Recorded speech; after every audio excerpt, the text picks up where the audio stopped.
Welcome to another unboxing video from theplayersaid.com. My name is Grant. If you watch most of my videos, the videos that I do for the channel, you probably notice that the table's different. So that's the first thing I'll point out. I have a new table made by my father-in-law. He handmade it. It's great. You can see it's a lighter wood. I like the contrast of the games on top of the lighter wood than I do on the black that I used to have. So just thought I would point that out here in the first video that I'm shooting on this new table. So the game that I'm unboxing today is a game that just fresh came off of Kickstarter a couple of weeks ago. I think I got it last week. The game is called Kings of Rome. From Acies Edizioni. This is an Italian company. The designer's name is Enrico Ackerby.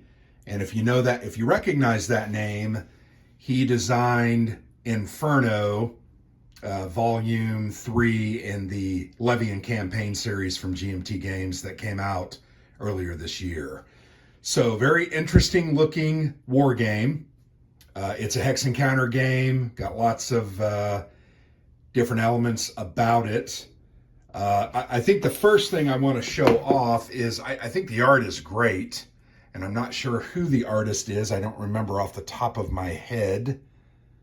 I'll see if I can find that in the rules. But yeah, really nice looking original art there. And this game deals with Rome and its early struggles to come about and really take a role and become the kings of basically Italy. So very cool looking game, really nice production. This is a 1-inch box, very sturdy, very well made, looks great. Here's the back of the box. I know you can get a lot of information there from the back of the box, but you can see it's 753 BC is when this game takes place.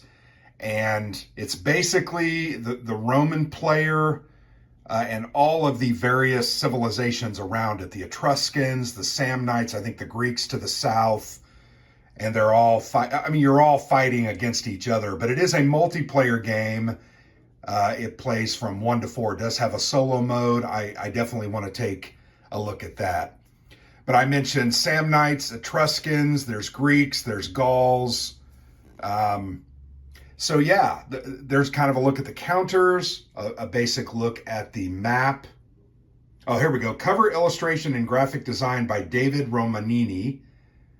I think it looks really good. I've enjoyed it. So complexity 2 out of 5. Solitaire suitability is 5 out of 5. A 3 to 6 hour game, and you'll notice 1 to 4 players. So definitely a different game. I always like multiplayer war games because we like to take things like this to conventions, and I am unboxing this so that we can take this along to the World Board Gaming Championships later this month. So let's dive in. First thing you notice in the box, there is a clear counter tray. Nice, it was included with the game. Very deep weld. That's kind of a nice touch. Don't have to use one of my other counter trays to keep the game nice and organized. First thing you'll notice are the multicolored counter sheets. There are 3 of them. These are full counter sheets. Let me go ahead and put those 2 down. Really like the colors. You can see these are Roman units. And then they have some control markers.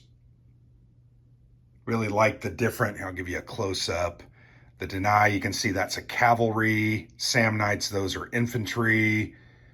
Rosna, those are both cavalry and infantry, you can see there. Really, I really like the colors. I think these are the different leaders here for a couple of the civilizations at least. And then we've got markers like battle markers, more legions there on the bottom.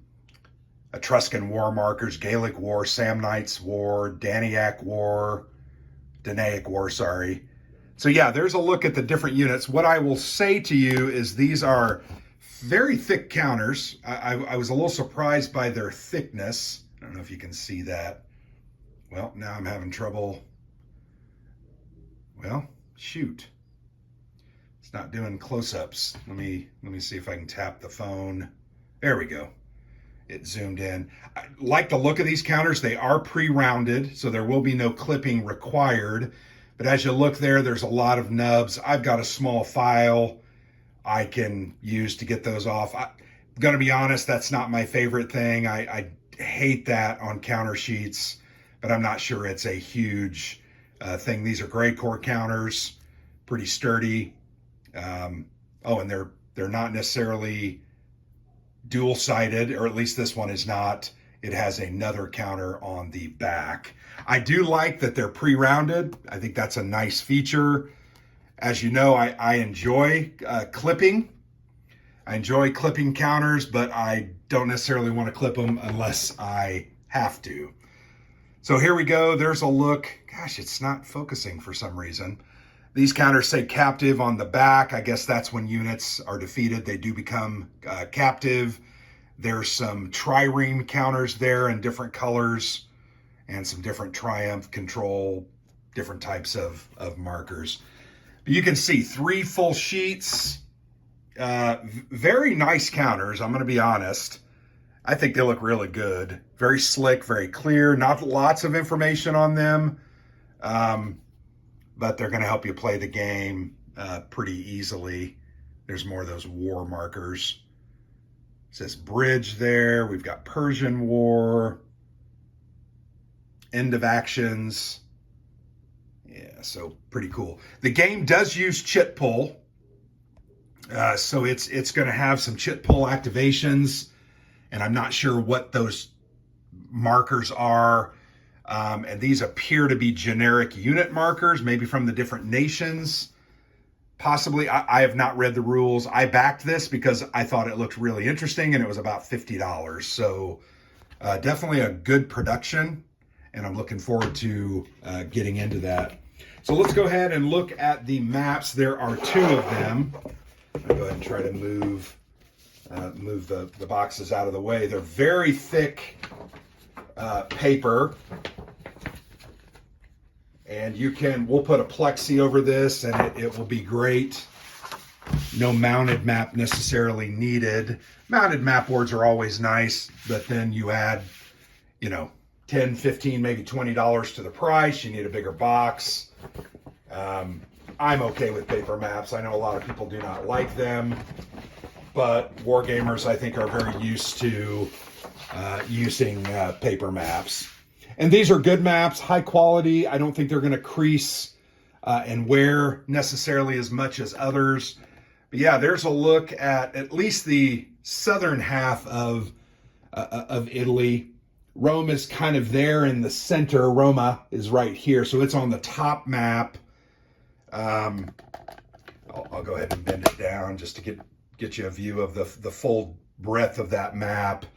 But pretty nice. I think the information contained on the map is very good. Here you've got the turn and victory point tracks. You've got your legend for the different aspects, capitals, ports, etc.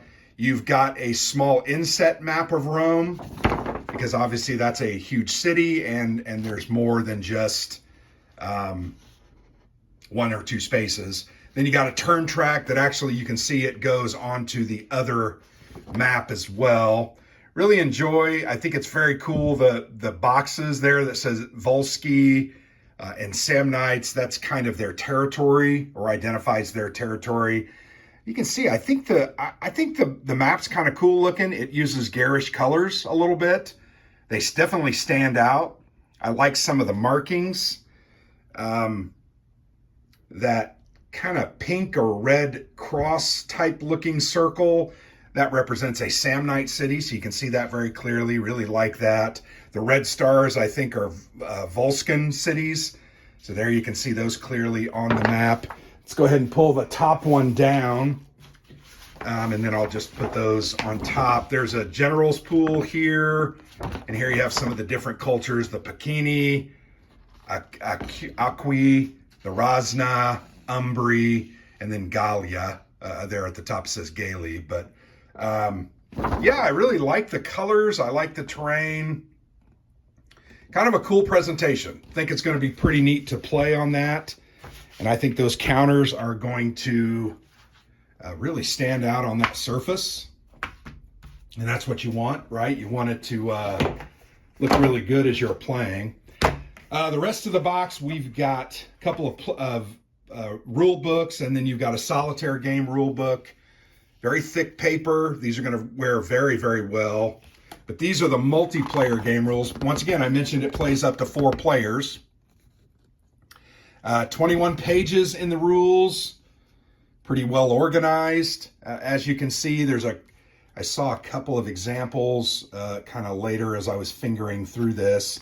But it talks about some of the different chits that come out or will come out. Remember, it's a chit pull, so you're going to seed this cup with different game effects, the different wars and different things like, here it says good omens, end of actions, that's going to end a turn, different war chits that are going to come in there. The rule book's pretty dense. There's a lot of text on there. There's a bibliography, some cool art at the back, just a really nice presentation.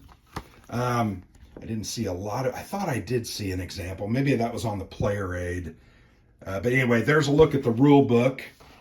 Very serviceable. Then you have the solitaire game rules. This is a bigger.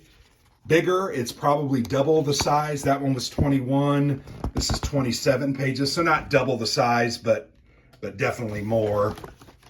Yeah, it's going to walk you through that, help you understand how to do the solo rules. Fairly dense text. I always like a little better graphic examples or setup or just showing me how things work. But I'm sure I just got to get through the rules and we'll be able to play this. But there's the solo rules. And then finally, here are a couple of, I think there are displays. And then there's a couple of different tables. So here's a battle display card. Let's turn it up that way. Helps you understand how battles work before and after or during your dice roll modifiers. You've got kind of this tactical board here to identify where different units are. Here's this battle track. I'm not exactly sure how that works, but you'll notice there is a leader bonus area. That's a single-sided sheet. And then here is a garrison table explaining different units, probably in their powers in different cities and named garrisons. Holy name table, not sure exactly what that is for. This is a double-sided player aid. There's command capacity table on the back, as well as a summary of scores and actions, the way you're going to score victory points and the way you're going to take actions, I guess. So yeah, kind of nice. Very simple. Those are big, very clear. Overall, frankly, very pleased with this, the way this game looks. I'm going to bend that down. Sorry about I'm trying to work around my new table. It's much, much bigger, and I'm not sure that it's going to take me a couple videos to get through it. So there you go. A look at the brand new game, Kings of Rome, off of Kickstarter. Once again, from Acies Edizioni, an Italian company. I believe this is available. They do have a website, so just look them up on the internet. I think this looks pretty good. I like that it's a multiplayer game. I enjoy games about Rome. This is about the early city-state of Rome and how it developed. And I do enjoy chit pull. There's always very interesting elements to chit pull. So there you go. Thanks for watching. I've been Grant for the Player's Aid.